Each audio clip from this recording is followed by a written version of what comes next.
बिस्मिल्लाहिर्रहमानिर्रहीम। अस्सलाम वालेकुम।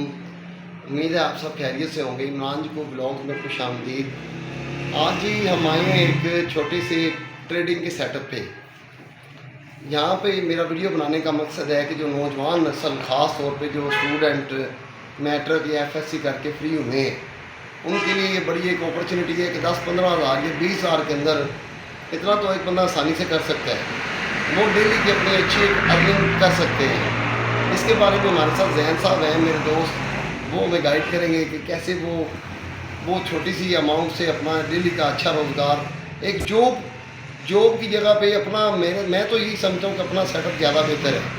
तो कैसे वो डेली की एक अच्छी अर्निंग कर सकते हैं, इसके बारे में अभी जैन साहब हमें गाइड करते हैं इंशाल्लाह।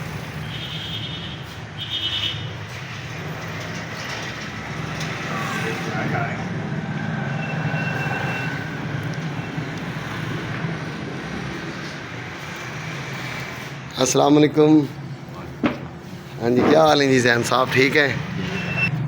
मैंने जैन साहब का जिक्र किया था, लेकिन इधर भाई इश्तियाक भी हमें मिल गए हैं। वो हमें इससे भी ज़्यादा बेहतर गाइड कर सकते हैं। हम उनसे अभी सवाल करेंगे और इंशाल्लाह आपको मज़ा आएगा हमारी आज की इस गुफ्तगू का। अस्सलाम वालेकुम चौधरी साहब। अस्सलाम सर, क्या हाल? अल्हम्दुलिल्लाह। चौधरी साहब क्या हाल है, खैरियत है? चौधरी साहब जो काम कर रहे, किन्नी की इन्वेस्टमेंट इन्हें वास्ते चाहिए अगर यह सेटअप बनाना चाहिए? सर सैटअप बनाना चाहिए तो उनके वास्ते तो थोड़ी ज़्यादा इन्वेस्टमेंट चाहिए। अगर तुम अपना सेलमैन ही करना चाहते ये वक्ती तौर पर पार्ट टाइम या फुल टाइम तो बेहतरीन काम है। पार्ट टाइम भी अगर करना चाहे तो 10-15 हज़ार मैक्सीमम 20 हज़ार रुपये ਨਾਲ शाम 1000-1500 रुपये ਸਕੂਨ ਨਾਲ ਕਮਾ ਕੇ ਆਪਣੇ ਘਰ ਜਾ ਸਕਦੇ। मतलब कि ਤੁਸੀਂ ਕਹਿ ਰਹੇ ਜੀ ਕਿ 20,000 रुपये करके जिमें अजकल स्टूडेंट फ्री होंगे ने। हाँ जी, हाँ जी, बिल्कुल सर। स्टूडेंट जिमें फ्री ने वो अजकल ये थोड़ी अमाउंट के नाल बेहतर अर्निंग कर सकते हैं डेली। 1000 रुपये में पार्ट टाइम में 4 ਤੋਂ 5 घंटे 3-4 घंटे काम करके 1000-1500 रुपया 2000 रुपया भी कमा सकते हैं। तो मतलब कि अगर 2000 नहीं 1500 की गल भी करिए तो महीने का उन्होंने 45,000 रुपया बनेगा। हाँ जी। तो उनके वास्ते सर उन्होंने 20,000 रुपये के नाल होर कोई चीज़ भी चाहिए होएगी? मोटरसाइकिल होए सर, एक तो पीछे छोटी जी खुर्जी मिल जाती। मतलब कि जिमें सर बाहर है चीज़। जी जी सर, बिल्कुल ठीक है। तो ये सर अगर आजकल सर्दी है, आजकल की मिलेगा? ये तो बोतल तो चलो गर्मी ही चलती है।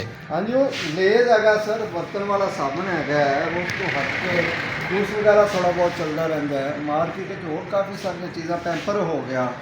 ठीक है। पैंपर मतलब कि सर्दी के विच ज़्यादा चलता है, उसे कह रहे जी? पैंपर ज़्यादा सर्दी की आइटम है। सही। आजकल के स्टूडेंट ਜਿਹੜੇ ਨੇ फ्री हो रहे हैं FSC करके या BSc प्राइवेट जॉब की जगह तुम कहते हो कि थोड़ी जी इन्वेस्टमेंट नाल अपना बाइज्जत रोज़गार कमा सकते हैं? सर बहुत अच्छा रोज़गार है। ये नौकरी करनी है फुल टाइम करके तुम जो 15,000 20,000 रुपया मिलना है। ठीक है। 3-4 घंटे करके 40-45,000 रुपया कमा लेना है। फ्री भी है जी, तो काम का काम भी कर रहे जी। फिर तुम मार्केट जाना फिरना टुरना तो इंजॉयमेंट वखरा है ना। तो जो साहब तुहानू कितना गुस्सा हो गया इस फील्ड में? सर मैनू तकरीबन कुछ 14-15 साल हो गए। माशाअल्लाह, शुक्र अल्लाह का, बड़ा अच्छा निज़ाम चल रहा है। मतलब कि तुहाडा अच्छी एक डेली की अर्निंग हो रही है? अल्हम्दुलिल्लाह, चलो शुक्र अल्लाह ताला दा। बेहतरीन हो जाता। गर्मियों के की पोजीशन होंगी? गर्मी तो काम ज़्यादा बेहतर होंदा होएगा? गर्मियाँ तो सर बड़ा बेहतरीन काम होता है। ठीक है, सही। मतलब वो दिन वड्डे होंगे ने, लोग ज़्यादा टाइम बाहर घूमते फिरते हैं, उसकी वजह से जूस बोतल पानी ਇਹਦੀ ਕਾਫੀ ਸਾਰੀ ਸੇਲ ਹੋ। ਇਹ ਸਰ ਫਿਰ ਕੀ ਤਰੀਕਾ ਕਾਰ ਹੈ ਸ਼ੌਪ ਦੇ ਉੱਤੇ ਜਾ ਕੇ ਅਗਰ ਕੋਈ ਸਟੂਡੈਂਟ ਇਥੋਂ ਮੋਟੀਵੇਸ਼ਨ ਲੈ ਕੇ ਆਵੇ ਤੇ ਉਹ ਕੀ ਤਰੀਕਾ ਕਾਰ ਹੈ ਜਾ ਕੇ ਸੇਲ ਕਰਨ ਦਾ? ਉਹਦੇ ਬਾਰੇ ਥੋੜਾ ਜਿਹਾ, ਕਿਉਂਕਿ ਤੁਸੀਂ ਮਾਸ਼ਾਅੱਲਾ ਕਾਫੀ ਅਰਸੇ ਤੋਂ ਜੀ। ਸਰ ਉਹਦਾ ਸਿੰਪਲ ਜਿਹਾ ਤਰੀਕੇਕਾਰ ਹੈ। ਆਪਣਾ ਸਮਾਨ ਜੋ ਵੀ ਉਹਨੇ ਲੈ ਕੇ ਜਾਣਾ ਹੈ ਮਾਰਕੀਟ ਲੈ ਕੇ ਜਾਏ, ਦੁਕਾਨ ਤੇ ਰੁਕੇ, ਸਾਰਿਆਂ ਨਾਲ ਪਹਿਲੇ ਜਾ ਕੇ ਦੁਕਾਨਦਾਰ ਨਾਲ ਸਲਾਮ ਦੁਆ ਸਰ ਜੇ ਸਮਾਨ ਸਮੂਨ ਲਵੇ, ਆਪਣਾ ਮਾਰਕੀਟ ਵਿਜ਼ਿਟ ਕਰੇ, ਉਹਦੇ ਚ ਵੇਖੇ ਕਿ ਇਸ ਵਕਤ ਕਿਹੜੀ ਆਈਟਮ ਜ਼ਿਆਦਾ ਚੱਲ ਰਹੀ ਹੈ ਠੀਕ ਹੈ ਮੌਸਮ ਦੇ ਲਿਹਾਜ਼ ਨਾਲ, ਉਹ ਆਈਟਮ ਆਦੀ ਪਰਚੇਸ करे। परचेज करने तो बाद जावे मार्केट, दुकानदार को जाके रुके, सारा पहले उन्होंने सलाम दुआ करे, हाल चाल पूछे। ये नहीं कि जाते उन्होंने कहे जी मेरे को जूस है तो जूस लै लो, उन्हें कहना जा भाई सर यही है कि उन्होंने सलाम दुआ करके अच्छे तरीके मिल बुला के उस बाद उन्होंने कहा भाई मेरे को प्रोडक्ट है रेट है जी, ਇਹਦੀ अच्छी क्वालिटी हैगी है, उन्हें 2-4 खूबियाँ बयान करे, उन्होंने मोटिवेट करे। मतलब कि सर जिमें कह लो कि गर्मी है आजकल जिमें बोतल हो गई, जूसिस हो गए। हाँ जी, ਯੂਸੀਜ਼ ਬੋਤਲ ਵਗੈਰਾ ਇਹਨਾਂ ਚੀਜ਼ਾਂ ਦਾ ਮਤਲਬ ਕਿ ਅੱਜ ਗਰਮੀ ਫੁੱਲ ਜਦੋਂ ਸੀਜ਼ਨ ਹੁੰਦਾ ਹੈ, ਗਰਮੀ ਜਦੋਂ ਹੁੰਦੀ ਹੈ ਪੀਕ ਕਿਉਂਕਿ ਇਹ ਚੱਲਦੇ ਨੇ। ਹਾਂਜੀ ਸਰਦੀ ਦੇ ਵਿੱਚ ਪੈਂਪਰ ਹੋ ਗਿਆ, ਇਹ ਸਾਬਣ ਹੋ ਗਿਆ, ਲੇਜ਼ ਹੋ ਸਾਬਣ ਹੋ ਗਈ। ਗਿਆ। ਇਹ ਸਾਬਣ ਤੇ ਸਰ ਜਿਹੜੇ ਤੇ ਪੂਰਾ ਸਾਲ ਚੱਲਣ ਵਾਲੀ ਆਈਟਮ ਹੈ। ਠੀਕ ਹੈ, ਲੋਕਾਂ ਨੇ ਖਾਣਾ ਤੇ ਬਰਤਨ ਧੋਣੇ ਹੀ ਧੋਣੇ ਨੇ। ਬਿਲਕੁਲ ਇਹ ਤੇ ਗੱਲ ਨਹੀਂ ਹੈ। ਹਾਂਜੀ ਤੇ ਇਹ ਇਹੋ ਜਿਹੀ ਜਿਹੜੀ ਆਈਟਮ ਨੂੰ ਜ਼ਿਆਦਾ ਬੈਨੀਫਿਟ ਹੁੰਦੀ ਹੈ, ਠੀਕ ਹੈ, ਜਿਹੜੀ ਕਿ ਹਰ ਵਕਤ ਚੱਲਦੀ ਹੈ। ਚੱਲਦੀ ਰਹੇ ਉਹਦਾ ਜ਼ਿਆਦਾ ਬੈਨੀਫਿਟ ਹੈ। ਬਾਕੀ ਇਹਦੇ ਵਿੱਚ ਮੇਰੇ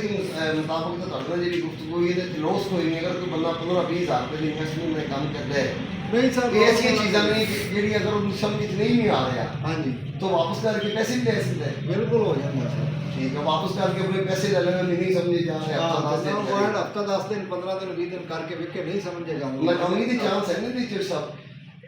ਸਰ ਵੇਖੋ ਨਾਕਾਮੀ ਦੇ ਚਾਂਸ ਤੇ ਕਿਸੇ ਵੀ ਕੰਮ ਵਿੱਚ ਤੁਸੀਂ ਗੁਰਬਰ ਰੁਪਈਆਂ ਦੀ ਇਨਵੈਸਟਮੈਂਟ ਕਰ ਲਓ ਤੇ ਉਹਦੇ ਵਿੱਚ ਵੀ ਬਣ ਜਾਂਦੇ ਨੇ ਜੀ।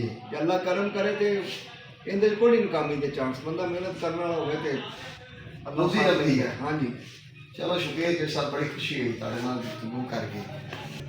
इंशाल्लाह उम्मीद है जी मेरी आज की वीडियो आपको पसंद आई होगी। ये नौजवानों के लिए ख़ास तौर पर स्पेशली बनाई थी।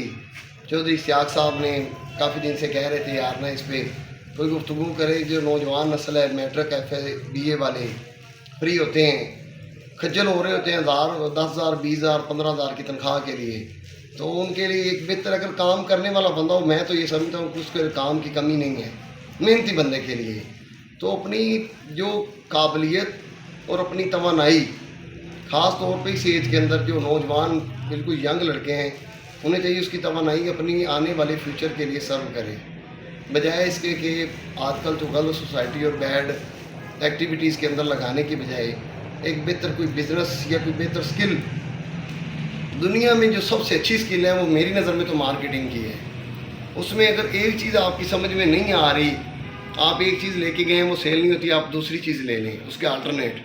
अगर आपके पास 10-15 हज़ार या 20,000 कोई बहुत बड़ी अमाउंट नहीं है, इस अमाउंट के अंदर ही लोगों ने करोड़ों अरबों रुपए का अपना बिजनेस एम्पायर खड़े किए हैं। तो इंशाल्लाह उम्मीद है मेरी आज की वीडियो आपको पसंद आई होगी। मिलते हैं अगले व्लॉग में, याद रखिएगा दुआओं में। अल्लाह हाफिज़। एक और चीज़ जो मुझे मैं आपको बताना भूल गया था, वो इस वीडियो के आगाज़ में जो जैन भाई हैं इधर जो पहले जिनसे मैंने आके मिला था, जैन भाई का मैं इस वीडियो के आगाज़ के ऊपर नंबर दे दूँगा। पाकपतन सिटी के अंदर अगर किसी दोस्त को या कि कहीं भी किसी भी सिटी में किसी दोस्त को कोई गाइडलाइन चाहिए हो या वो काम करना चाहता हो ये वाला इस रिलेटेड, तो वो उनसे फ़ोन पर टेलीफोनिकली गाइडलाइन ले सकता है। वो इंशाल्लाह उनको अच्छा गाइड करेंगे। ये बात मेरे माइंड से निकल गई थी, मैंने कहा आपको दोबारा ऐड कर दूँ। तो इंशाल्लाह ताला नंबर होगा इसके आगाज़ में हम देंगे, तो आप स्क्रीन से वो नंबर लेके पाकपतन सिटी में कोई दोस्त करना भी चाहता है काम, तो वो भी नंबर लेके इधर आके वो काम इनसे कर सकता है। शुक्रिया।